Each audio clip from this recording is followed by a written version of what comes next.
Russia পাশে, Iran প্রস্তুত, আরেকবার আগুন ছুঁয়ে দেখতে চাইছে ইসরায়েল।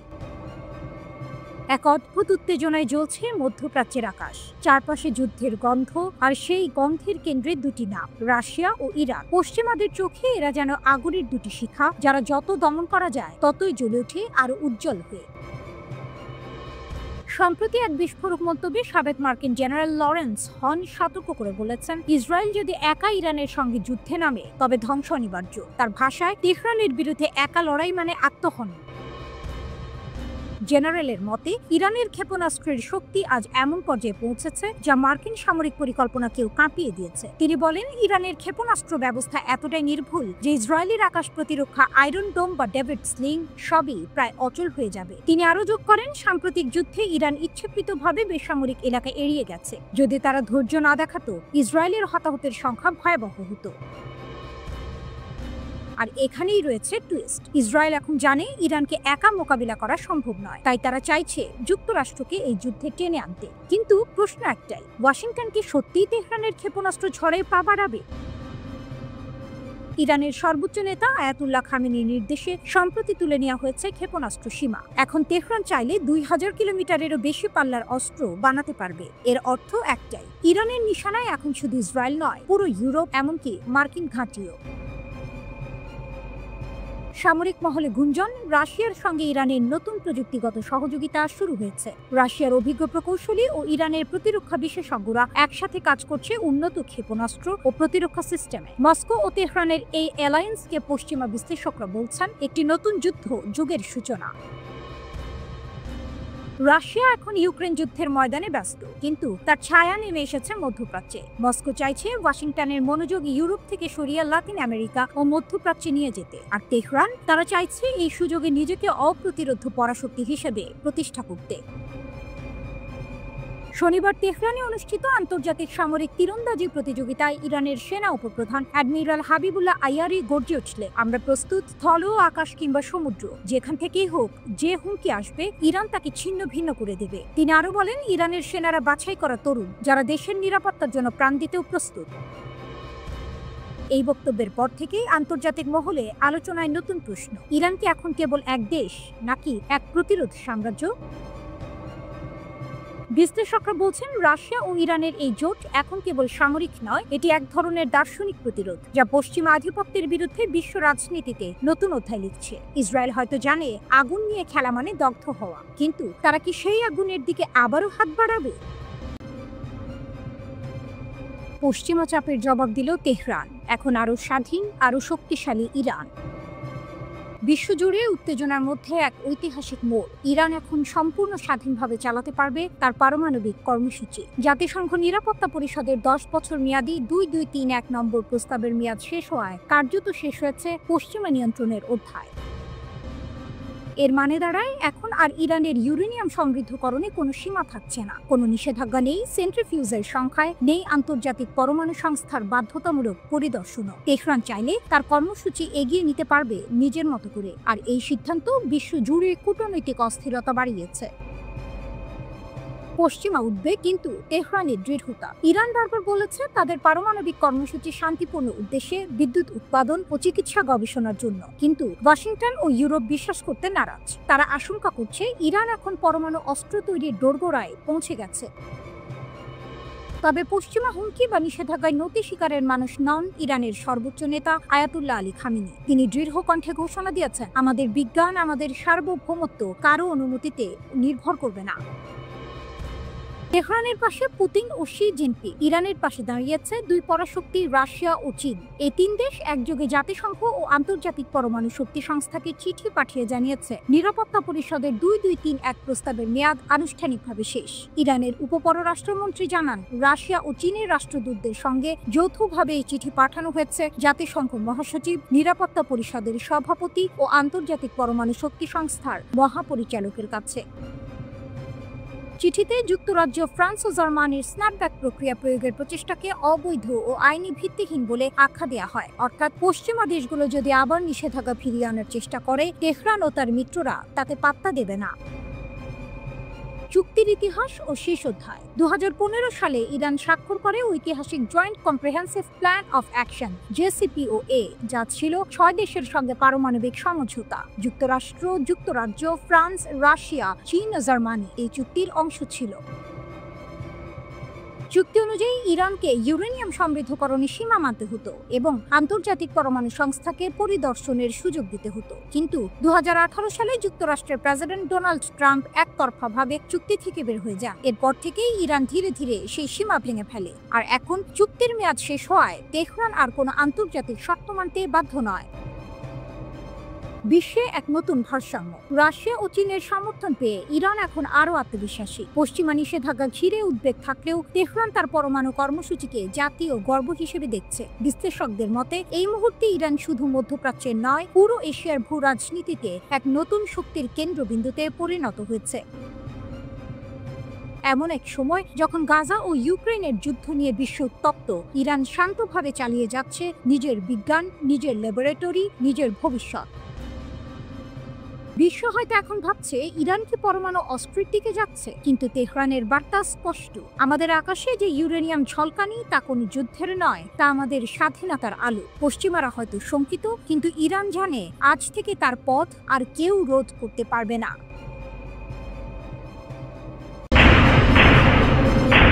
ইসরায়েলি দখলের বিরুদ্ধে আরব বিশ্বের অগ্নিশর, নেতৃত্বে সৌদি আরব। মধ্যপ্রাচ্যে নতুন এক কণ্ঠ উঠে এসেছে, দৃপ্ত, অটল ও ন্যায়ের দাবিতে সোচ্চার। ইসরায়েলি দখলদারিত্বের বিরুদ্ধে আরব ক্রোধের নেতৃত্ব এখন সৌদি আরবের হাতে। রিয়াদ যেন আজ সেই অগ্নিশিখা, যা নীরবতার দেয়াল ভেদ করে বলছে, ফিলিস্তিন আমাদের হৃদয় এবং হৃদয় কখনো দখল করা যায় না। সৌদি আরবের ভূমিকা একটি দ্বিমুখী তলোয়ারের মতো। একদিকে তারা ফিলিস্তিনিদের প্রতি সমর্থন জানিয়ে আরব বিশ্বের নেতৃত্ব ফিরে পাচ্ছে, অন্যদিকে ইসরায়েলকে অর্থনৈতিক ও কূটনৈতিক ফাঁদে ফেলার ক্ষমতাও রাখছে। MBS-এর এই সাহসী পদক্ষেপ কেবল ইসরায়েলকে নয়, তার মিত্রদেরও এক কঠিন সংকটের মুখে ফেলে দিল। সৌদি যুবরাজ মোহাম্মদ বিন সালমান MBS নিজেই সামনে এসেছেন। ইসরায়েলি নেসেট যখন দখলকৃত পশ্চিম তীরকে নিজেদের সঙ্গে সংযুক্ত করার দুটি বিল পাশ করল, তখন রিয়াদ গর্জে উঠল। পররাষ্ট্র মন্ত্রণালয়ের ভাষায় এটি কেবল একটি আইন নয়, এটি দখলদারিত্বের নতুন মুখোশ। পশ্চিম তীর দখলে ইসরায়েলি পার্লামেন্টে বিল অনুমোদন, কাতার, সৌদি আরব, জর্ডানের নিন্দা। সৌদি আরব সরাসরি ঘোষণা করেছে দখলকৃত অঞ্চলের ওপর ইসরায়েলি নিয়ন্ত্রণ বৈধ নয়, এটি আন্তর্জাতিক আইনের নগ্ন লঙ্ঘন। রিয়াদ নেসাটের প্রাথমিক ভোটকে অবৈধ ও বিপজ্জনক বলে বাতিল ঘোষণা করেছে। সৌদি বিবৃতিতে বলা হয়েছে, রাজ্য ইসরায়েলি দখলদার কর্তৃপক্ষের সব বসতি সম্প্রসারণ এবং সংযুক্তিকরণ পদক্ষেপ সম্পূর্ণভাবে প্রত্যাখ্যান করছে। রিয়াদ আবারও স্মরণ করিয়ে দিয়েছে 1967 সালের সীমান্ত রেখা, যেখানে একটি স্বাধীন ফিলিস্তিনি রাষ্ট্র থাকবে, রাজধানী হবে পূর্ব জেরুজালেম। এই অবস্থান শুধু কূটনৈতিক নয়, প্রতীকীয় বটে। যেখানে অনেক আরব রাষ্ট্র নীরবতার আড়ালে নিজেদের স্বার্থ খুঁজছে, সৌদি আরব যেন ঘোষণা করছে ন্যায় বিচার ছাড়া শান্তি আসবে না। সতর্ক করেছে ইসরায়েলের এই পদক্ষেপ আঞ্চলিক নিরাপত্তার জন্য মারাত্মক হুমকি। এই পথ রক্তের, এই পথ অস্থিরতার। রিয়াদের কণ্ঠে যেন প্রতিধ্বনিত হচ্ছে সেই সতর্কবার্তা, যা একসময় আরব জোটের পতাকায় লেখা ছিল। বিবৃতিতে বলা হয়েছে, ফিলিস্তিনি জনগণের উপর সকল আক্রমণ বন্ধ করতে হবে, আর ন্যায় ভিত্তিক দ্বিরাষ্ট্রীয় সমাধানের মাধ্যমে স্থায়ী শান্তি প্রতিষ্ঠা সম্ভব। এই নিন্দা কেবল কূটনীতির পৃষ্ঠায় সীমাবদ্ধ নয়, এটি এক আরব শক্তির জাগরণের ইঙ্গিত। যে শক্তি একসময় ইতিহাসে ইসলামী ঐক্যের প্রতীক ছিল, আজ আবার সেটি হয়ে উঠেছে ন্যায়ের পতাকা বহনকারী। সৌদি আরবের অবস্থান এখন যেন নতুন দিক নির্দেশনা দিচ্ছে পুরো আরব বিশ্বকে। রিয়াদ চুপ করে নেই, বরং বলছে যে শান্তি দখলের ওপর দাঁড়ায় তা শান্তি নয়, প্রতারণা। রিয়াদ যেন এক ভিন্ন পথ বেছে নিয়েছে, সমঝোতার নয়, প্রতিবাদের। এবং সেই প্রতিবাদের ভাষা এখন সমগ্র আরব দুনিয়ায় প্রতিধ্বনিত হচ্ছে। যখন ফিলিস্তিনের মাটিতে আগুন, তখন সৌদি আরব যেন বলছে, আমরা নীরব থাকব না। ন্যায়ের সূর্য পশ্চিম তীরের আকাশেও উঠবে। আর এই ঘোষণায় এক ঝলক দেখা যাচ্ছে সেই পুরনো আরব শক্তির, যে শক্তি দমন নয়, প্রতিরোধে বিশ্বাস করে, যে শক্তি এখন আবার ফিলিস্তিনের পক্ষে দাঁড়াতে প্রস্তুত।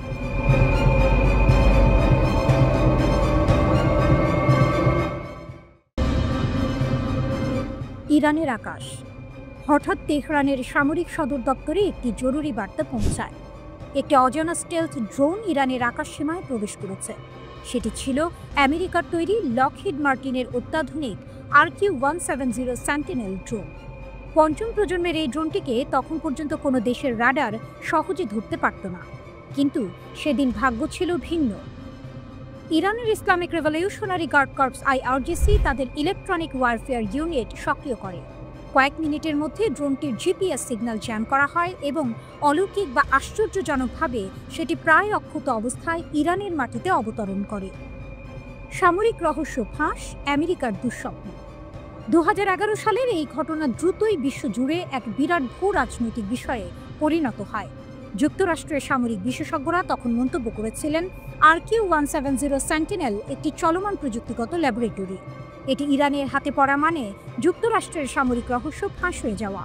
ওয়াশিংটন পোস্টে লিখেছিল, ড্রোনটি হারানো কেবল একটি যন্ত্র হারানো নয়, বরং এটি যুক্তরাষ্ট্রের গোপন সামরিক সফটওয়্যারের এক অনবদ্য ক্ষতি। প্রায় 2000 কিলোমিটার রেঞ্জের এই ড্রোনটি তখন ওসামা বিন লাদেনকে খুঁজে বের করার অভিযানেও গুরুত্বপূর্ণ ভূমিকা নিয়েছিল। কিন্তু সেই প্রযুক্তি রাতারাতি পরিণত হলো আমেরিকার জন্য সবচেয়ে বড় দুঃস্বপ্নে। রিভার্স ইঞ্জিনিয়ারিংয়ে জন্ম নিল শাহিদ ড্রোন। ইরানের হাতে ধরা পড়ার পর শুরু হয় এক নতুন অধ্যায়, রিভার্স ইঞ্জিনিয়ারিং। ইরানের প্রকৌশলীরা মাত্র 18 মাসে ড্রোনটির মূল কাঠামো পুনর্নির্মাণ করতে সক্ষম হন। এর ফলস্বরূপ জন্ম নেয় ইরানের নিজস্ব শাহিদ 191 এবং শাহিদ 197 সিরিজের ড্রোন। ইসরায়েলি সংবাদ মাধ্যম বিশ্লেষণ করে বলেছে, ইরান শুধু কপি করেনি, বরং প্রযুক্তিটিকে নতুন স্তরে উন্নীত করেছে। শাহিদ এখন শুধু নজরদারি ড্রোন নয়, এটি এখন আক্রমণাত্মক অস্ত্র।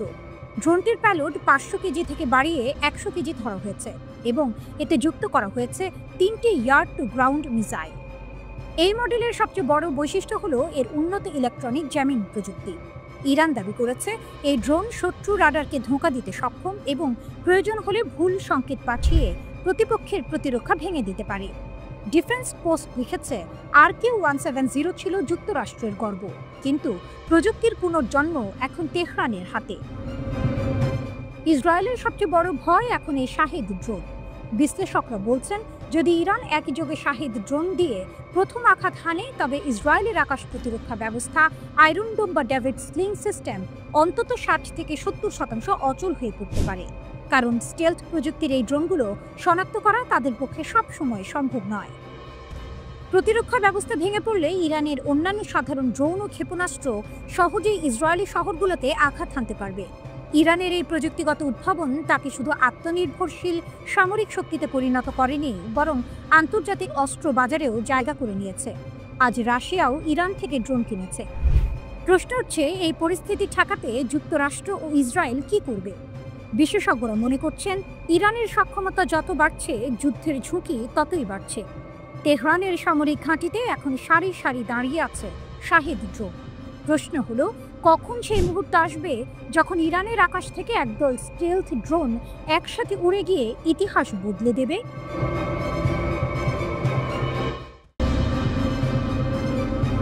এনপিটির বাঁধন ছেড়ে ইরান কি পারমাণবিক অস্ত্রের পথে? তেহরানের সীমাহীন ক্ষেপণাস্ত্রের ঘোষণা, মনস্তাত্ত্বিক যুদ্ধ নাকি নতুন বৈশ্বিক ভারসাম্যের সূচনা? এই মুহূর্তে সারা বিশ্বকে থামিয়ে দিয়েছে একটি মাত্র প্রশ্ন, ইরান কি এখন এনপিটি চুক্তির বাঁধা ভেঙে পারমাণবিক অস্ত্র তৈরির পথে?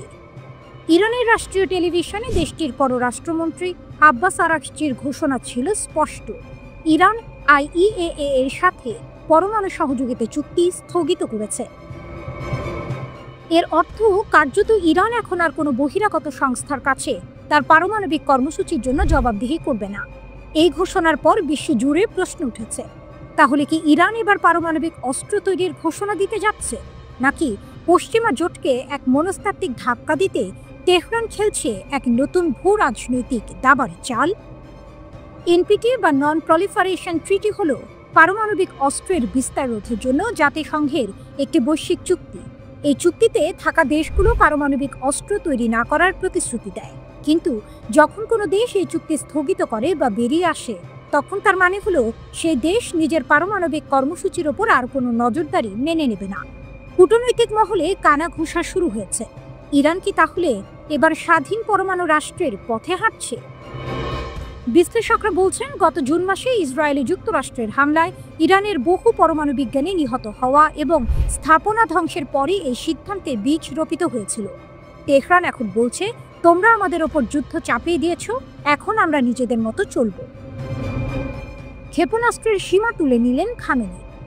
ইরানের সিদ্ধান্ত শুধু পরমাণু চুক্তি পর্যন্তই থামেনি, এর চেয়েও বড় পদক্ষেপ এসেছে ইরানের সর্বোচ্চ ধর্মীয় নেতা আয়াতুল্লাহ আলী খামেনির কাছ থেকে।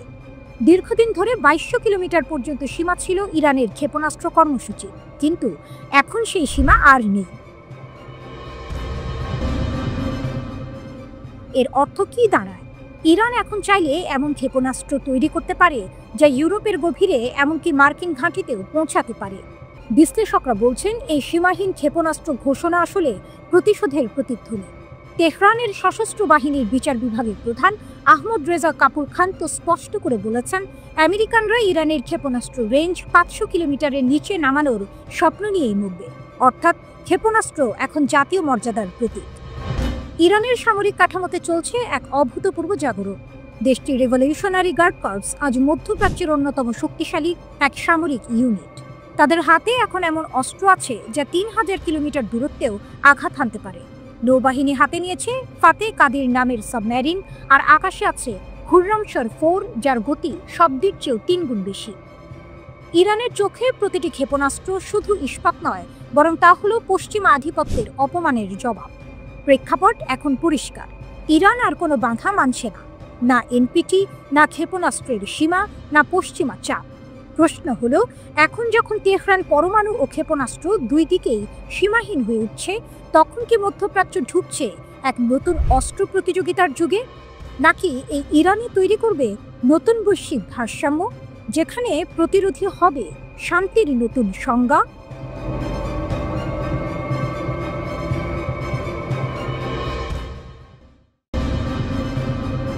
ইসরায়েল ইরানের সঙ্গে নতুন যুদ্ধ চায় না, রাশিয়ার মাধ্যমে এসেছে নেতানিয়াহুর বার্তা।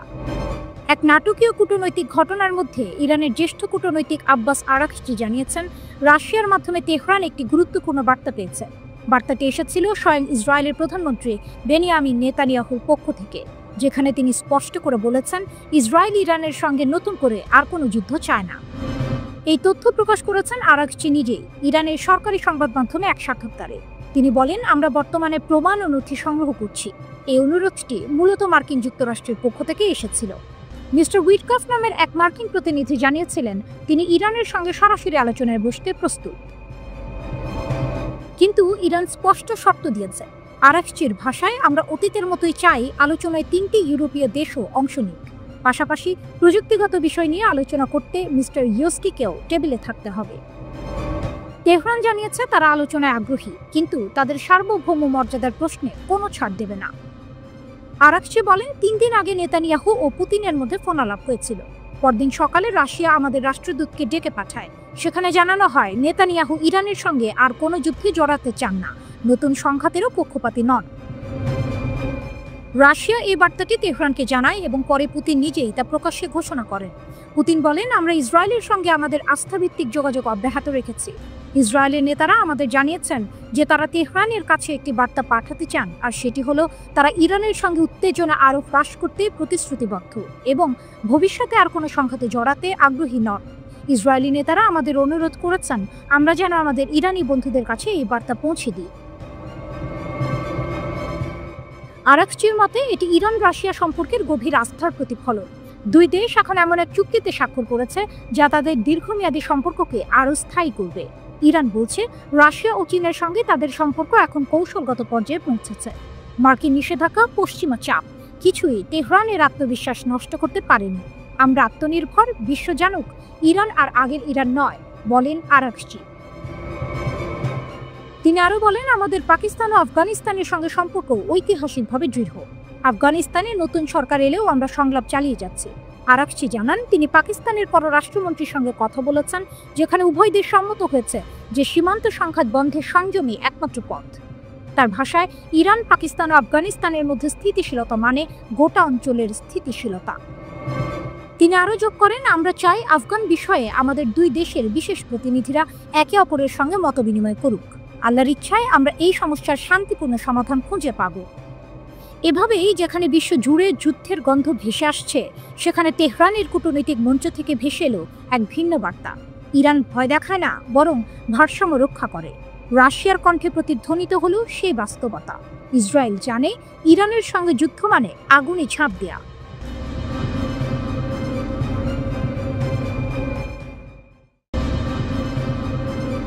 গোপন যুদ্ধের উন্মোচন। তেল আবিবের নিচে ইরানের লক্ষ্যভেদ। 13 জুনের রাত আকাশে ভেসে ওঠে একের পর এক আগুনের রেখা। ইরান তখন বলেছিল এটি ইসরায়েলের বিরুদ্ধে প্রতিশোধমূলক হামলা, কিন্তু কয়েক সপ্তাহ পর এক বিস্ফোরক রিপোর্ট জানালো অন্য কথা।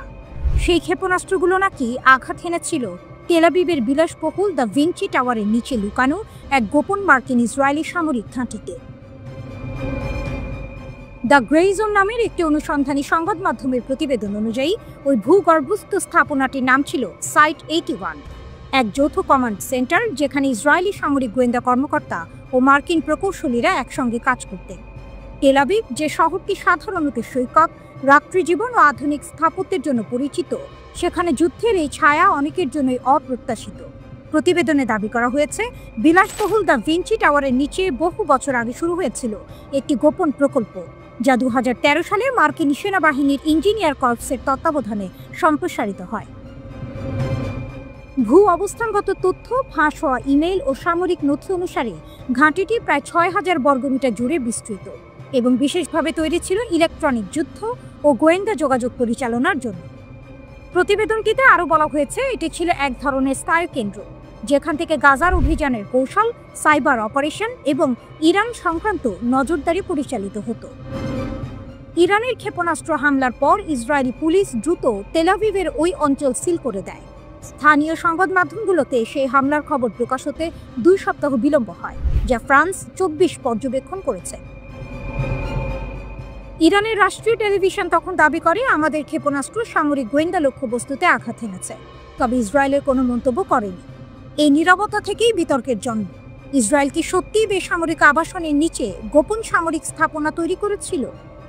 দ্য গ্রে জোন অভিযোগ করেছে এই সেটআপ মানব ঢালের ভণ্ডামি, যেখানে সাধারণ মানুষকে অজান্তে যুদ্ধের ঢালের মতো ব্যবহার করা হয়েছে। ইরানের শক্তির বার্তা। বিশ্লেষকদের মতে এই হামলা ইরানের নতুন সামরিক আত্মবিশ্বাসের প্রতীক। গত কয়েক বছরে ইরান দীর্ঘ পাল্লার ক্ষেপণাস্ত্র, ড্রোন এবং সাইবার যুদ্ধ সক্ষমতায় ব্যাপক বিনিয়োগ করেছে। যদি এই রিপোর্ট সঠিক হয়, তাহলে তেল আবিবের গভীরে এমন একটি লক্ষ্যভেদ করা শুধু প্রযুক্তিগত সাফল্য নয়, এটি রাজনৈতিক বার্তা। ইসরায়েলের হৃদয়েও আমরা পৌঁছাতে পারি। এটি এমন এক সময়ে ঘটল যখন ইসরায়েল ও যুক্তরাষ্ট্র উভয়ই গাজা এবং হিজবুল্লাহ ইস্যুতে বাড়তি চাপের মুখে। ফলে ইরানের এই পদক্ষেপকে অনেক বিশ্লেষক শক্তি ও সাহসের প্রদর্শন বলেই দেখছেন। গোপনীয়তার আবরণে যুদ্ধ। ইসরায়েল আনুষ্ঠানিকভাবে এই অভিযোগ অস্বীকার বা স্বীকার করেনি, তবে ঘটনাটি তেল আবিবের সামরিক গোপনীয়তা ও সেন্সরশিপ নীতিকে নতুন করে প্রশ্নের মুখে ফেলেছে। একদিকে ইরান তার সামরিক সক্ষমতা দিয়ে বার্তা দিতে চাইছে, আমরা নজর রাখছি।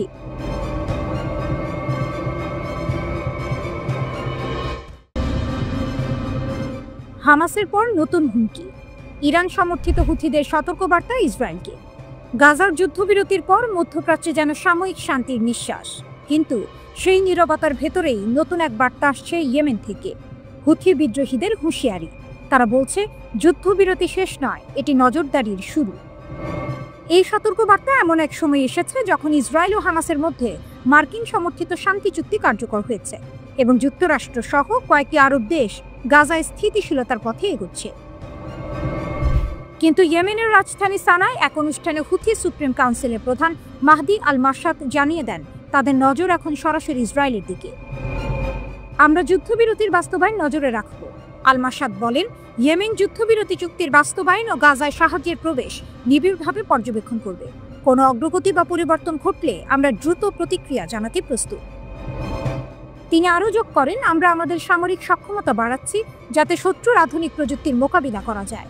আমাদের লক্ষ্য হলো প্রতিরোধ তৈরি করা এবং দেশের সার্বভৌমত্ব রক্ষা করা। এই বার্তাকে ইসরায়েল বিরোধী জোটের নতুন ইঙ্গিত হিসেবে দেখছেন মধ্যপ্রাচ্য বিশেষজ্ঞরা। হামাসের সাথে যুদ্ধবিরতির পর অনেকে ভেবেছিলেন মধ্যপ্রাচ্যে উত্তেজনা কিছুটা কমবে, কিন্তু হুথিদের এই হুমকি নতুন এক সম্ভাব্য ফ্রন্টের ইঙ্গিত দিচ্ছে। হুথিরা ইরান সমর্থিত শিয়া বিদ্রোহী গোষ্ঠী, যারা গত কয়েক বছর ধরে ইয়েমেনে সৌদি সমর্থিত জোটের বিরুদ্ধে যুদ্ধ করছে।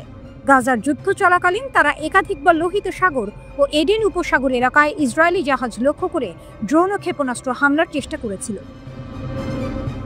বিশ্লেষকদের মতে এখন তারা কূটনৈতিক ভাষায় আবারও ইসরায়েলকে হুঁশিয়ারি দিচ্ছে, এইবার ইসলামিক ঐক্যের নামে। গাজায় শান্তি, কিন্তু ছায়াযুদ্ধ চলছে। যুক্তরাষ্ট্রের উদ্যোগে ডোনাল্ড ট্রাম্পের মধ্যস্থতায় গাজা যুদ্ধবিরতির প্রথম ধাপ কার্যকর হয়েছে। 10 অক্টোবর থেকে কার্যকর হওয়া এই চুক্তিতে ইসরায়েলি সেনারা গাজা উপত্যকা থেকে পর্যায়ক্রমে সরে দাঁড়াচ্ছে। ইসরায়েলের প্রধানমন্ত্রী বেনিয়ামিন নেতানিয়াহু সংসদে ভাষণে বলেছেন, এই চুক্তি নতুন যুগের সূচনা। তবে তার বক্তৃতার মধ্যে ইয়েমেন থেকে আসা হুথিদের সতর্কবার্তা সেই আশাকে ম্লান করে দিয়েছে।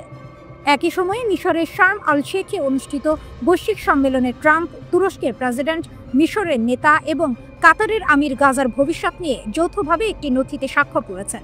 সেখানে শান্তি ও অর্থনৈতিক পুনর্গঠনের প্রতিশ্রুতি দেওয়া হয়।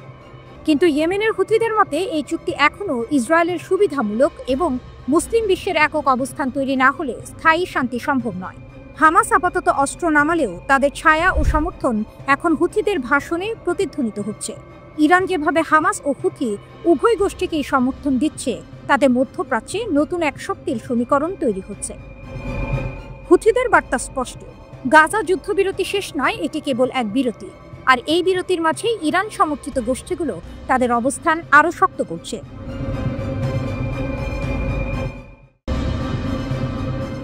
ইরানের মিসাইল হুঁশিয়ারি ও ভেনেজুয়েলায় নতুন যুদ্ধের ছায়া। মধ্যপ্রাচ্য থেকে লাতিন আমেরিকা, দুই মহাদেশের রাজনীতিতে হঠাৎই ঝড় উঠেছে।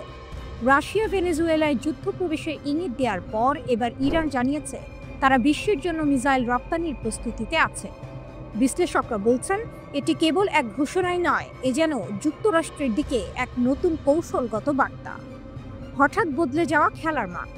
ইরানের বিপ্লবী গার্ডের নৌবাহিনীর প্রধান জেনারেল আলী রেজা তানসিরি ঘোষণা দেন, দেশটি এখন সংবেদনশীল সামরিক প্রযুক্তিতে সম্পূর্ণ আত্মনির্ভর এবং আন্তর্জাতিক বাজারে তাদের পণ্য রপ্তানির জন্য প্রস্তুত।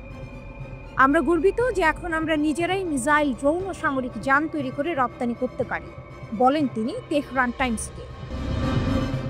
একই সময়ে যুক্তরাষ্ট্রের সঙ্গে ভেনেজুয়েলার উত্তেজনা নতুন উচ্চতায় পৌঁছেছে। ওয়াশিংটন 4টি ড্রাগ কার্টেলবাহী নৌকা ধ্বংসের দাবি করেছে, যেখানে ভেনেজুয়েলা বলছে এগুলো ছিল নিরীহ বেসামরিক জাহাজ এবং এই হামলায় 20 জনেরও বেশি নিহত হয়েছে। মার্কিন প্রেসিডেন্ট ডোনাল্ড ট্রাম্প ঘোষণা করেছেন, আমরা মাদক কারবারি সন্ত্রাসী গোষ্ঠীর বিরুদ্ধে আত্মরক্ষার যুদ্ধ করছি এবং ভেনেজুয়েলার কার্টেল দে লস সোলাস এবং ক্রেন দে আরাগুয়াকে সন্ত্রাসী সংগঠন হিসেবে ঘোষণা করেছেন। রাশিয়া ও ইরান নতুন জোটের ইঙ্গিত। জাতিসংঘের নিরাপত্তা পরিষদে রাশিয়া ও ইরান ভেনেজুয়েলার পক্ষ নিয়ে দাঁড়িয়েছে। রুশ প্রতিনিধির বক্তব্যে স্পষ্ট সতর্কবার্তা ছিল, মার্কিন নৌবাহিনীর উপস্থিতি ভেনেজুয়েলার উপকূলে কেবল অভ্যাস নয়, বরং সম্ভবত আক্রমণের প্রস্তুতি। মস্কো ও তেহরানের এই অবস্থান অনেকের কাছে অপ্রত্যাশিত ছিল। মধ্যপ্রাচ্যের মিত্ররা এবার লাতিন আমেরিকার রাজনৈতিক মঞ্চে পা রাখতে চলেছে, এ যেন বিশ্ব রাজনীতির নতুন টুইস্ট। ইরানের শক্তি ও বার্তা। যদিও ইরান নিজেই কঠোর মার্কিন নিষেধাজ্ঞা, ড্রোন হামলা ও পারমাণবিক স্থাপনায় আঘাতের মুখে রয়েছে, তবুও দেশটি সামরিক প্রযুক্তিতে অবিশ্বাস্য অগ্রগতি দেখাচ্ছে। গত জুনে ইরান ইসরায়েলে ডজন খানেক ক্ষেপণাস্ত্র নিক্ষেপ করেছিল, যা তাদের 3 স্তরের প্রতিরক্ষা ভেদ করেছিল। এছাড়া ইরানের শাহেদ ড্রোন এখন যুক্তরাষ্ট্র, চীন, ফ্রান্স ও যুক্তরাজ্যের প্রকৌশলীদের কাছেও অনুকরণের মডেল হয়ে উঠেছে। ইরানের সর্বোচ্চ নেতা আয়াতুল্লাহ খামেনি সম্প্রতি ক্ষেপণাস্ত্রের সর্বোচ্চ পাল্লা সীমা শিথিল করার ইঙ্গিত দিয়েছেন। ইসরায়েলি প্রধানমন্ত্রী নেতানিয়াহু দাবি করেছেন, ইরান এখন এমন ক্ষেপণাস্ত্র তৈরি করছে যার পাল্লা 8000 কিলোমিটার, যা যুক্তরাষ্ট্রের উপকূলে পৌঁছাতে মাত্র 3000 কিলোমিটার কম। তেহরান অবশ্য এই অভিযোগ উড়িয়ে দিয়ে বলেছে, ইরান কোনো যুদ্ধ চায় না, কিন্তু কেউ আঘাত করলে তাৎক্ষণিক জবাব দিতে হবে। বিশ্লেষকদের মতে ভেনেজুয়েলাকে নিয়ে উদ্ভূত এই সংকট কেবল লাতিন আমেরিকার নয়, এটি বিশ্ব রাজনীতির নতুন পরীক্ষার মঞ্চ। রাশিয়া ও ইরানের ঐক্য যদি বাস্তব পদক্ষেপে রূপ দেয়, তবে যুক্তরাষ্ট্রের প্রভাব ক্ষেত্রে এক নতুন শক্তিশালী ঐক্য গড়ে উঠতে পারে। ইরানের বার্তা স্পষ্ট, নিষেধাজ্ঞা বা চাপ দিয়ে আর তাদের থামানো যাবে না। তাদের মিসাইল, ড্রোন ও প্রযুক্তি এখন কেবল প্রতিরক্ষা নয়, বরং বিশ্বের শক্তির এক নতুন সংজ্ঞা দিচ্ছে।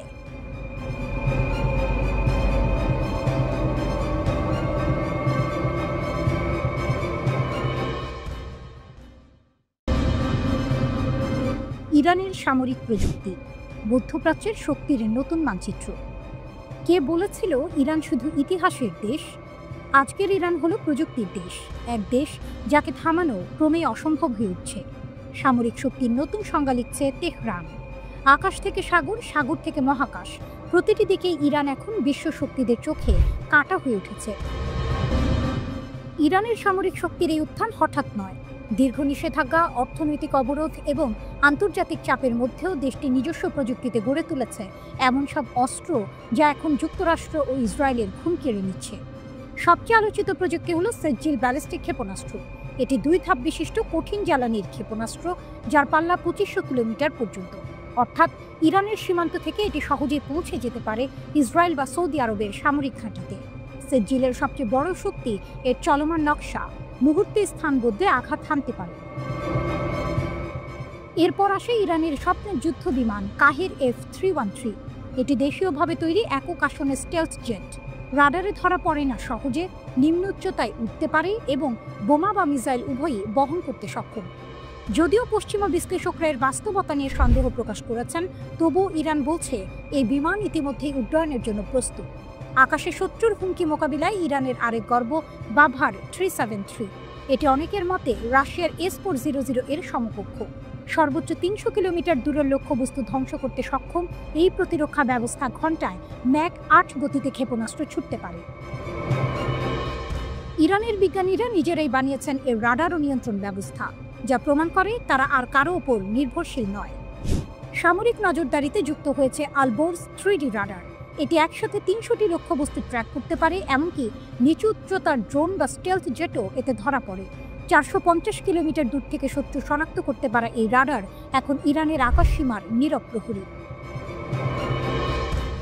স্থলে যুদ্ধের জন্য রয়েছে কারার প্রধান যুদ্ধ ট্যাঙ্ক T-90 ও M1 আব্রামসের মিশ্র রূপ। এতে আছে লেজার রেঞ্জ ফাইন্ডার, কম্পিউটার নির্ভর টার্গেটিং সিস্টেম এবং 125 মিমি কামান। এক ট্যাঙ্ক জ্বালানিতে 500 কিলোমিটার চলতে পারে এটি। সাগরে ইরানের গোপন শক্তি হল গাদির ক্লাস সাবমেরিন। পারস্য উপসাগরের অগভীর জলে লুকিয়ে থাকা এই সাবমেরিন শত্রুর নজর এড়িয়ে মুহূর্তেই মিসাইল ছুটতে পারে। ড্রোন যুদ্ধেও ইরান দেখিয়েছে বিপুল অগ্রগতি। মোহাজের 10 ড্রোন 24 ঘন্টা আকাশে ভেসে থাকতে পারে, 2000 কিলোমিটার পর্যন্ত উঠতে পারে আর 300 কেজি বোমা বহন করতে পারে। এটি ইরানের গোয়েন্দা ও আক্রমণ দুই দিকেই একসাথে কাজ করছে। কিন্তু সবচেয়ে বড় চমক এসেছে কাতা হাইপারসনিক ক্ষেপণাস্ত্র থেকে। ম্যাক 15 গতিতে উঠতে সক্ষম এই অস্ত্র শত্রুর প্রতিরক্ষা ব্যবস্থাকে প্রায় অর্থহীন করে দিচ্ছে। আমেরিকাও জানে এই ক্ষেপণাস্ত্র আকাশে উঠলে আটকানো অসম্ভব। সবশেষে আছে শহীদ সোলেমানি যুদ্ধ জাহাজ, ইরানের নৌবাহিনীর গর্ব। এতে রয়েছে উন্নত রাডার, ড্রোন ডেক, দ্রুতগামী নৌকা নামানোর ক্রেন এবং ভয়ঙ্কর মিসাইল সিস্টেম। একসময় যাকে নিষিদ্ধ দেশ বলা হতো, আজ সেই ইরান প্রযুক্তির শক্তিতে মধ্যপ্রাচ্যের ভারসাম্য পাল্টে দিচ্ছে। নিষেধাজ্ঞা যতই বাড়ুক, ইরানের প্রতিরোধ যেন আরও দৃঢ় হয়। এটাই নতুন ইরান, যে ভয় পায় না, বরং ভয় দেখায়।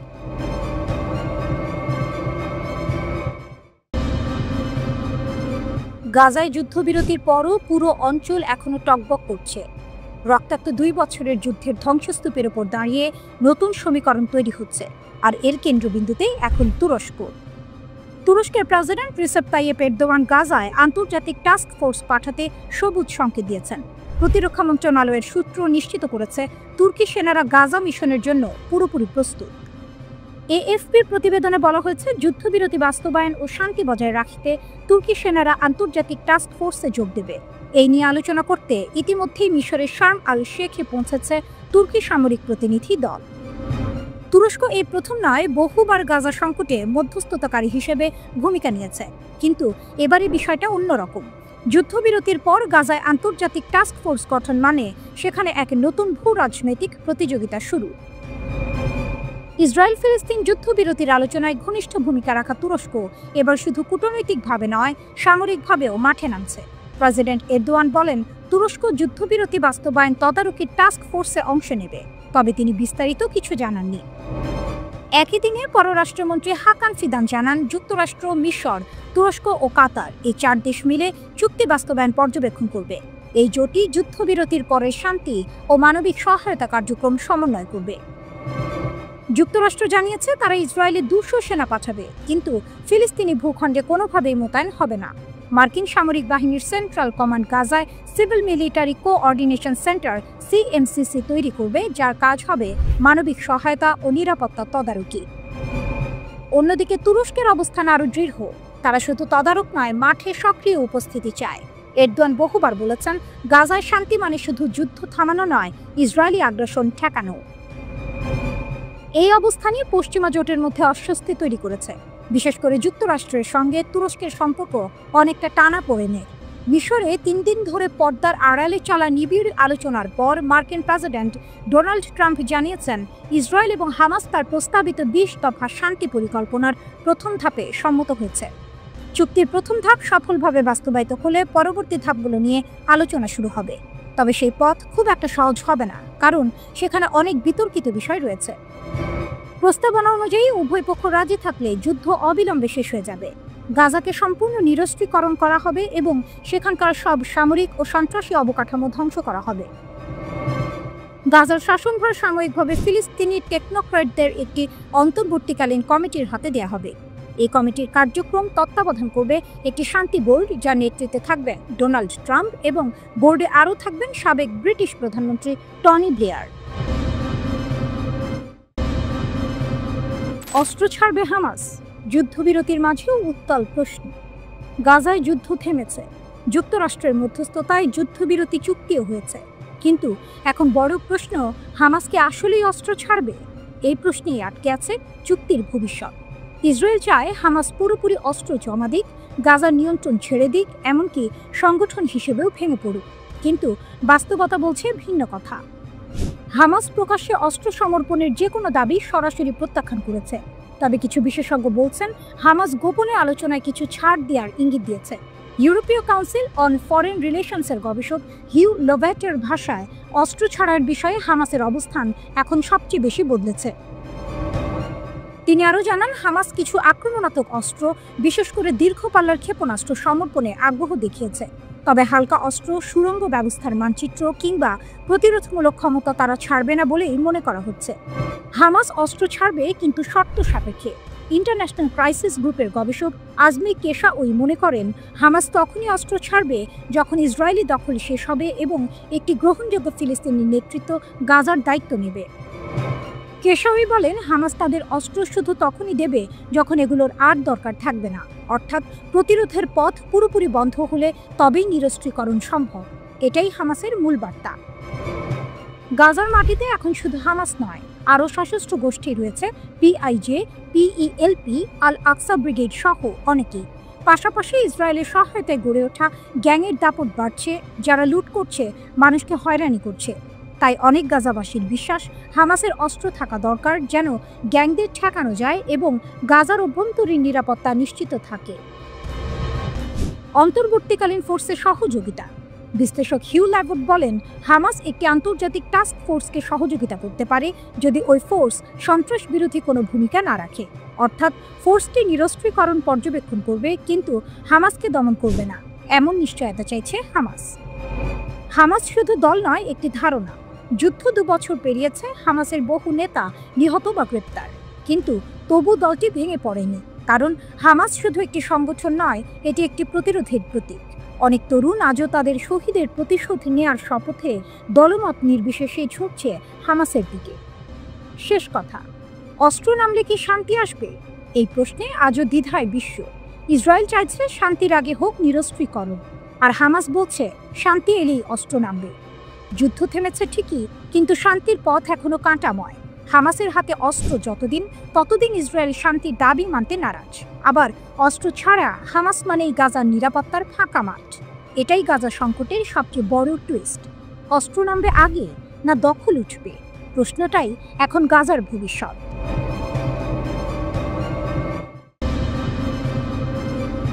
আকাশে একটি নীরব হুমকি।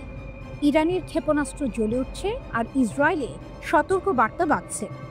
উত্তর পূর্ব দিক থেকে দাগিয়ে যেতে পারে, যা এখনো কল্পনাই ছিল। ইসরায়েলের প্রধানমন্ত্রী বেনিয়ামিন নেতানিয়াহু এক গুরুতর সতর্কতা জারি করেছেন। তার দাবি অনুযায়ী ইরান ইতিমধ্যে এক ধাপ এগিয়েছে এবং এখন আন্তঃমহাদেশীয় ব্যালিস্টিক ক্ষেপণাস্ত্র আইসিবিএম তৈরি করার পথে।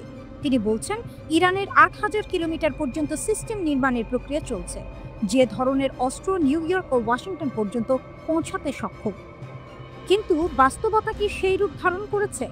ইরানের হাতে এখন আছে মধ্যবর্তী পাল্লার ব্যালিস্টিক ক্ষেপণাস্ত্র, যেমন খুররামশার ও এমাদ, যেগুলি পশ্চিম এশিয়ার অনেক অঞ্চল এবং এমনকি ইসরায়েলের সীমান্ত পর্যন্ত আঘাত করতে পারে। তা হলেও IRBM থেকে ICBM পর্যন্ত যাত্রা সহজ নয়। তার জন্য প্রয়োজন উন্নত প্রপালশন, নির্দেশিকা সিস্টেম ও পুনঃপ্রবেশ প্রযুক্তি।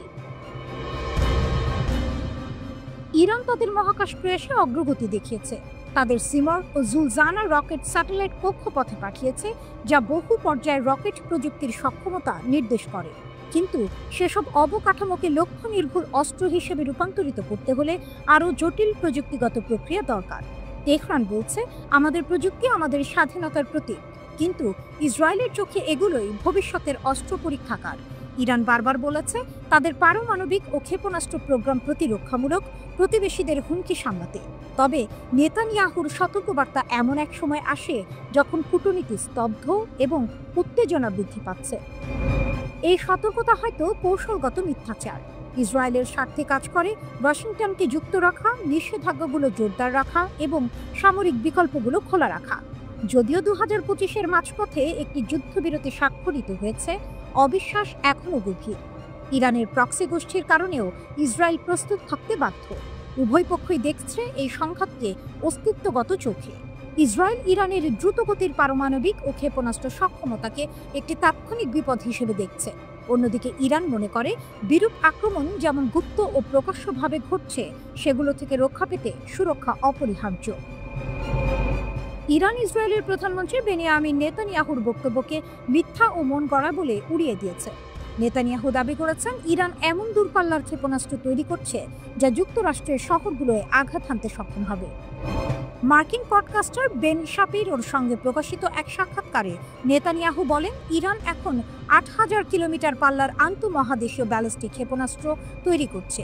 তিনি আরও বলেন, এর সঙ্গে আর ৩,০০০ কিলোমিটার যোগ করলেই তারা new York, Washington, Boston, Miami, এমনকি প্রেসিডেন্ট ডোনাল্ড ট্রাম্পের ফ্লোরিডার মার-এ-লাগোর বাসভবনেও আঘাত হানতে পারবে। ইরানের পররাষ্ট্রমন্ত্রী আব্বাস আরাকচি এই বক্তব্যের নিন্দা জানিয়ে বলেন, ইসরায়েল ইরানের আত্মরক্ষামূলক সামরিক সক্ষমতাকে বিকৃতভাবে উপস্থাপন করে সেটিকে হুমকি হিসেবে দেখাতে চায়। এক্সে আরাকচি লিখেছেন, ইসরায়েল এখন আমাদের প্রতিরক্ষামূলক ক্ষমতাকে মন গড়া হুমকি হিসেবে উপস্থাপন করার চেষ্টা করছে।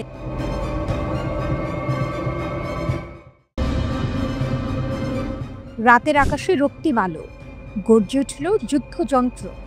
পিয়ংইয়ংয়ে সেই মুহূর্তে যেন কাঁপল পৃথিবী। উত্তর কোরিয়া প্রদর্শন করল তাদের ইতিহাসের সবচেয়ে শক্তিশালী পারমাণবিক ক্ষেপণাস্ত্র। পিয়ংইয়ংয়ের কিম ইল সুং স্কোয়ারে আয়োজিত এক বিশাল সামরিক কুচকাওয়াজে উত্তর কোরিয়া উন্মোচন করেছে তাদের নতুন আন্তঃমহাদেশীয় ব্যালিস্টিক ক্ষেপণাস্ত্র ওয়াসং-20। রাষ্ট্রীয় সংবাদ মাধ্যম KCNA জানায়, এই ক্ষেপণাস্ত্রই এখন দেশটির সবচেয়ে শক্তিশালী পারমাণবিক কৌশলগত অস্ত্র ব্যবস্থা। বিশ্বের জন্য সতর্কবার্তা। ওয়ার্কার্স পার্টির ৮০তম প্রতিষ্ঠাবার্ষিকী উপলক্ষে আয়োজিত এই প্রদর্শনী কেবল উৎসব নয়, এ যেন বিশ্বকে উদ্দেশ্য করে এক স্পষ্ট বার্তা। অনুষ্ঠানে উপস্থিত ছিলেন চীনের প্রধানমন্ত্রী লি কিয়াং, রাশিয়ার সাবেক প্রেসিডেন্ট দিমিত্রি মেদভেদেভ এবং ভিয়েতনামের কমিউনিস্ট পার্টির প্রধান তো লাম। কিম জং উনের পাশে বসে এই তিন পরাশক্তির প্রতিনিধিদের দেখা যাওয়া বিশেষ অর্থ বহন করছে। যুদ্ধপ্রবণ উত্তরের পাশে এখন দৃশ্যমানভাবে দাঁড়িয়ে রয়েছে মিত্র শক্তিগুলো। ওয়াসং-20 এক নতুন অধ্যায়। বিশেষজ্ঞদের মতে ওয়াসং-20 উত্তর কোরিয়ার দীর্ঘপাল্লার পারমাণবিক সক্ষমতার প্রতীক। যুক্তরাষ্ট্রভিত্তিক গবেষক অঙ্কিত পান্ডা বলেন, এই সিস্টেমটি সম্ভবত একাধিক ওয়ারহেড বহনের জন্য নকশা করা হয়েছে, যা মার্কিন ক্ষেপণাস্ত্র প্রতিরক্ষা ব্যবস্থার জন্য মারাত্মক চ্যালেঞ্জ। এটি কেবল শক্তির প্রদর্শন নয়, বরং এক ধরনের প্রতিরোধের ঘোষণা, ওয়াশিংটনের দিকে ছোড়া এক নীরব হুমকি। কারণ ওয়াসং সিরিজের ক্ষেপণাস্ত্রগুলোকে এমনভাবে তৈরি করা হয়েছে যা তাত্ত্বিকভাবে যুক্তরাষ্ট্রের মূল ভূখণ্ডেও আঘাত হানতে সক্ষম। রাশিয়ার সঙ্গে ঘনিষ্ঠতা। কিম জং উন সাম্প্রতিক মাসগুলোতে প্রকাশ্যে রাশিয়াকে সমর্থন জানিয়ে আসছেন। ইউক্রেন যুদ্ধে মস্কোর পক্ষে কণ্ঠ তুলেছেন তিনি। এমনকি উত্তর কোরিয়া থেকে হাজার হাজার সৈন্য রুশ বাহিনীতে যোগ দেওয়ার খবরও সামনে এসেছে। এর বিনিময়ে কিম পেয়েছেন রাশিয়ার রাজনৈতিক ও সামরিক সমর্থন, এক সম্পর্ক যা পশ্চিমা বিশ্বের কাছে ক্রমেই উদ্বেগের কারণ হয়ে উঠছে। উৎসব নাকি বার্তা? প্রদর্শনীতে দেখা গেছে হাজার হাজার মানুষ রঙিন পোশাকে জাতীয় পতাকা উড়িয়ে রাজধানীর রাস্তায় উল্লাস করছে। তবে এই উল্লাসের ভেতরেই লুকিয়েছিল হুঁশিয়ারির সুর। কিমের বক্তব্যে ছিল সেই বার্তা, আমাদের সেনাবাহিনী এমন অজেয় শক্তিতে পরিণত হবে যা সমস্ত হুমকি ধ্বংস করবে। কেসিএন-এর তথ্যে কুচকাওয়াজে ওয়াসং 20 ছাড়াও প্রদর্শিত হয়েছে হাইপারসনিক ব্যালিস্টিক ক্ষেপণাস্ত্র, ক্রুজ ক্ষেপণাস্ত্র, নতুন প্রজন্মের রকেট লঞ্চার এবং আত্মঘাতী ড্রোনের লঞ্চার। এসব অস্ত্র একত্রে তুলে ধরেছে উত্তর কোরিয়ার সামরিক বহুমাত্রিক শক্তি, আকাশে, স্থলে এবং গভীর সমুদ্রে আঘাত হানার সামর্থ্য। একসময় আন্তর্জাতিক নিষেধাজ্ঞায় নিঃসঙ্গ এই দেশটি আজ যেন নতুন এক পর্বে পা দিয়েছে। চীন ও রাশিয়ার প্রতিনিধিদের পাশে বসে কিম জং উন যেন জানিয়ে দিলেন উত্তর কোরিয়া একা নয়। এই প্রদর্শনী তাই শুধু শক্তি নয়, প্রতীকও। একদিকে এটি কিমের ক্ষমতার প্রদর্শন, অন্যদিকে আন্তর্জাতিক রাজনীতিতে এক নতুন অক্ষের ইঙ্গিত। রাশিয়ার পর এবার ইরানের ঘোষণা, ভেনেজুয়েলার যুদ্ধে যুক্তরাষ্ট্রের বিরুদ্ধে মাঠে নামছে তেহরান। যুক্তরাষ্ট্র যখন রাশিয়ার হুঁশিয়ারিতে কাঁপছে, ঠিক তখনই তেহরান দিল এক নতুন বার্তা, আমরা ভেনেজুয়েলার জনগণ ও সরকারের পাশে আছি, সম্পূর্ণ সমর্থন দিচ্ছি, জানালো ইরান। এটাই সেই মুহূর্ত যখন যুক্তরাষ্ট্র বুঝে গেল তাদের পশ্চিমা শক্তির সামনে আবারও দাঁড়িয়ে গেছে এক জোট, যার নাম রাশিয়া ও ইরান। ঘটনা শুরু লাতিন আমেরিকায়। যুক্তরাষ্ট্র সম্প্রতি ভেনেজুয়েলার কয়েকটি নৌকা বোমা হামলায় ধ্বংস করেছে। ওয়াশিংটন দাবি করেছে সেগুলো মাদক বহন করছিল, কিন্তু কারাকাস বলছে ওই হামলায় নিহত হয়েছে 20 জনেরও বেশি সাধারণ মানুষ। এতে ক্ষোভে ফেটে পড়েছে ইরান। তেহরানের পররাষ্ট্র মন্ত্রণালয়ের মুখপাত্র ইসমাইল বাঘাই বলেছেন, ভেনেজুয়েলায় যুক্তরাষ্ট্রের সামরিক অভিযান শুধু উস্কানিমূলকই নয়, এটি আঞ্চলিক স্থিতিশীলতার জন্য গুরুতর হুমকি। তিনি যুক্তরাষ্ট্রকে সতর্ক করে বলেন, এই বেপরোয়া কর্মকাণ্ডের ভয়াবহ পরিণতি হবে। ইরান স্পষ্ট জানিয়ে দিয়েছে তারা ভেনেজুয়েলার সাথে ঘনিষ্ঠ সমন্বয়ে কাজ করছে যেন যুক্তরাষ্ট্রের হস্তক্ষেপ ঠেকানো যায়।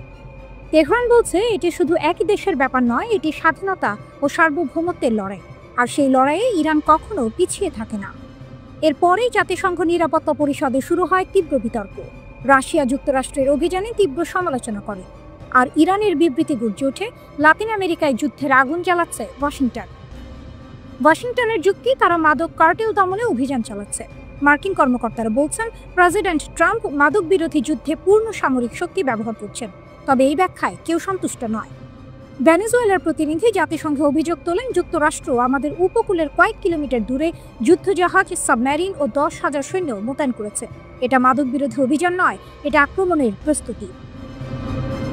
তার কণ্ঠে প্রতিধ্বনিত হয় এক ঐতিহাসিক সতর্কবার্তা, যদি যুক্তরাষ্ট্র আক্রমণ করে, ভেনেজুয়েলা আত্মরক্ষার অধিকার প্রয়োগ করবে। আমরা ছোট দেশ, কিন্তু কখনোই পরাজিত হব না। আমরা একসময় ছিলাম সাম্রাজ্যের কবরস্থান, প্রয়োজনে আবারও হব। এই ঘোষণা যেন ইরানের আত্মাকে জাগিয়ে তুলল, কারণ এই ভাষা ইরানের পরিচিত, প্রতিরোধ, আত্মমর্যাদা ও স্বাধীনতার ভাষা। তেহরান বলছে, যেখানে অন্যায়ের আগুন জ্বলে সেখানে ইরানের অবস্থান সবসময় নির্যাতিতের পাশে। এদিকে ভেনেজুয়েলা ইন্ডিপেন্ডেন্স 200 নামের বিশাল সামরিক মহড়া শুরু করেছে।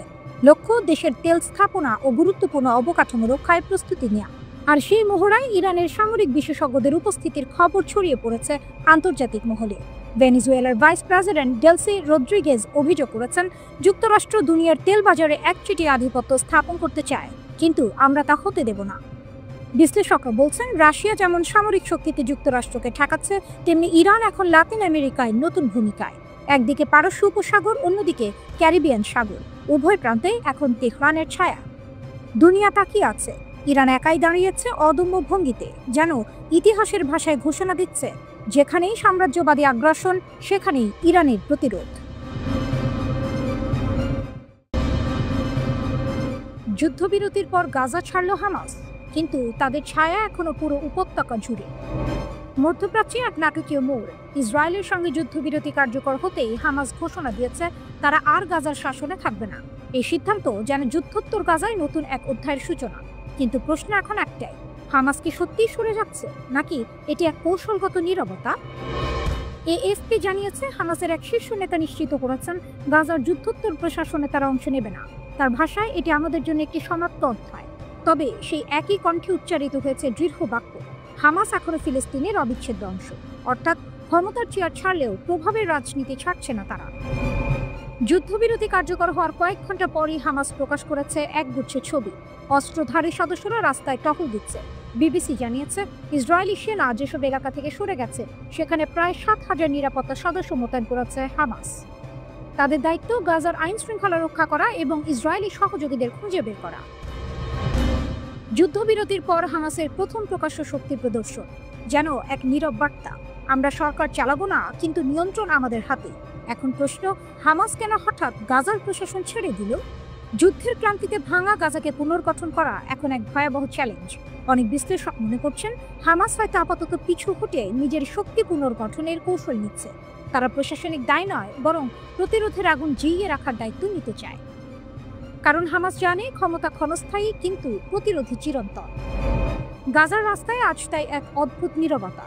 উপত্যকার আকাশে থেমে গেছে বোমার শব্দ, কিন্তু বাতাসে এখনো ভাসছে সেই চিরচেরা হুঁশিয়ারি, হামাস হারায়নি, শুধু অপেক্ষা করছে। বিশ্ব তাকিয়ে আছে এই ছোট্ট উপত্যকার দিকে, যেখানে যুদ্ধবিরতির নিচে এখনো জ্বলছে প্রতিরোধের আগুন। গাজা হয়তো শান্ত, কিন্তু তার হৃদয়ে এখনো ধ্বনিত হচ্ছে এক বাক্য, আমরা ফিরে আসব। ফিলিস্তিনের মুক্তিকামী গোষ্ঠী হামাস রাজনৈতিক ক্ষমতা ছেড়ে দেয়া এবং যুদ্ধ পরবর্তী গাজার শাসন ব্যবস্থা ফিলিস্তিনের ঐক্য সরকারের হাতে ছেড়ে দিতে রাজি। তবে একটি স্বাধীন ফিলিস্তিন রাষ্ট্র গঠন না হওয়া পর্যন্ত তারা নিরস্ত্র হবে না। এনবিসি নিউজকে কথা জানিয়েছে হামাসের ঊর্ধ্বতন এক রাজনৈতিক কর্মকর্তা বাসেম নাইম। তিনি বলেন, আমরা শাসন ক্ষমতা থেকে সরে যেতে এবং গাজার শাসন পরিচালনা একটি বোর্ড, সরকার বা কমিটির হাতে তুলে দিতে প্রস্তুত। ওদিকে হামাসের মুখপাত্র লতিফ আর কানুয়া আরব নিউজকে বলেছেন, গাজা প্রশাসন দেখভাল করার জন্য একটি কমিটি প্রতিষ্ঠার প্রস্তাবে হামাসের আপত্তি নেই, তবে ফিলিস্তিনি সমাজের অবিচ্ছেদ্য অংশ হিসেবে থাকবে হামাস। এর আগে হামাসের নেতারা যুদ্ধ পরবর্তী গাজা প্রশাসন সহ অন্যান্য গুরুত্বপূর্ণ বিষয়ে বিভক্ত ছিল, কিন্তু এখন হামাসের শীর্ষ সদস্যরা নিরস্ত্রীকরণ প্রশ্নে বিভক্ত বলেই মনে হচ্ছে। হামাস বলেছে তাদের 40,000 কর্মচারী গাজার সরকারি গুরুত্বপূর্ণ সব প্রতিষ্ঠান, যেমন স্বাস্থ্যসেবা, শিক্ষা এবং নিরাপত্তা বিভাগে কাজ করে।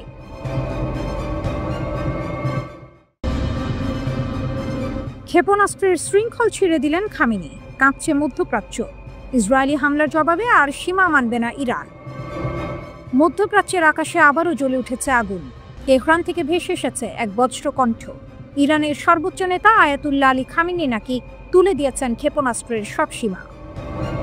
ইরানের পার্লামেন্ট সদস্য আহমেদ বাকশায়েশ আরদেস্তানি জানান, ইরান এখন যে কোনো দূরত্বে ক্ষেপণাস্ত্র তৈরি করবে, যতটা প্রয়োজন মনে করবে।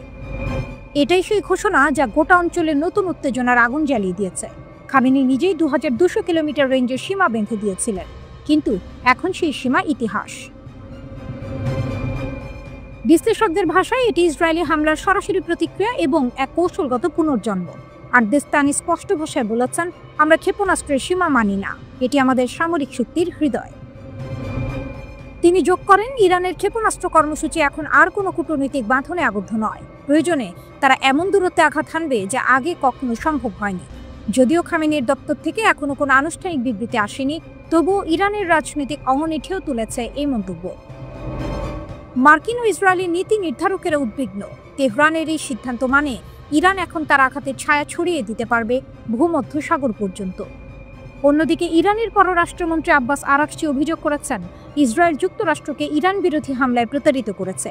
তার ভাষায়, ওরা প্রথমে আমেরিকাকে ঠেলে দিয়েছে আক্রমণে, এখন মিথ্যা ক্ষেপণাস্ত্র হুমকি তৈরি করছে।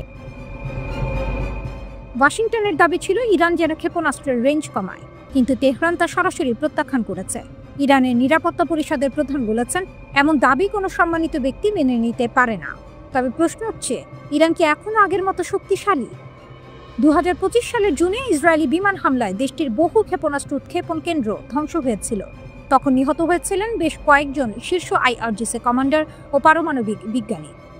নাতানজের ইউরেনিয়াম সমৃদ্ধকরণ কেন্দ্র ও কয়েকটি বিমান প্রতিরক্ষা ব্যবস্থা ভয়াবহ ক্ষতিগ্রস্ত হয়েছিল, কিন্তু ইরান থামেনি। দগ্ধ ধ্বংসস্তূপের ভেতর থেকেও তারা উঠে দাঁড়িয়েছে। তেহরান, ইস্পাহান, তাবরিজ ও হামাদানে ক্ষেপণাস্ত্র কারখানাগুলো এখন আবারও ধীরে ধীরে প্রাণ ফিরে পাচ্ছে। অ্যাসোসিয়েটেড প্রেসের স্যাটেলাইট বিশ্লেষণ বলছে ইরান পুনর্গঠন করছে তার ক্ষেপণাস্ত্র উৎপাদন কেন্দ্রগুলো, যদিও কিছু গুরুত্বপূর্ণ যন্ত্র যেমন প্ল্যানেটারি মিক্সার এখনও অনুপস্থিত। তবুও প্রতিবেদনে বলা হয়েছে এই যন্ত্র চীন থেকে সংগ্রহের প্রস্তুতি নিচ্ছে ইরান। ওয়াশিংটন ও তেল আবিব যখন ইরানের দুর্বলতা নিয়ে গর্ব করছে, তেহরান তখন নীরবে পুনর্গঠনের পথে হাঁটছে। এক ইরানি সামরিক বিশ্লেষক বলেন, ইসরায়েল ভেবেছিল তারা আমাদের থামিয়েছে, বাস্তবে তারা শুধু আমাদের আরও শক্তিশালী করেছে। এই ঘোষণার মধ্যেই বার্তা স্পষ্ট, ইরান যুদ্ধ চায় না, কিন্তু সীমা মানতেও রাজি নয়। খামেনি হয়তো তার নিজের নিয়ম ভেঙেছেন, কিন্তু সেই ভাঙন থেকেই শুরু হয়েছে নতুন অধ্যায়। এক এমন অধ্যায় যেখানে ইরানের ক্ষেপণাস্ত্র আকাশে শুধু আগুন নয়, প্রতিরোধের প্রতীক।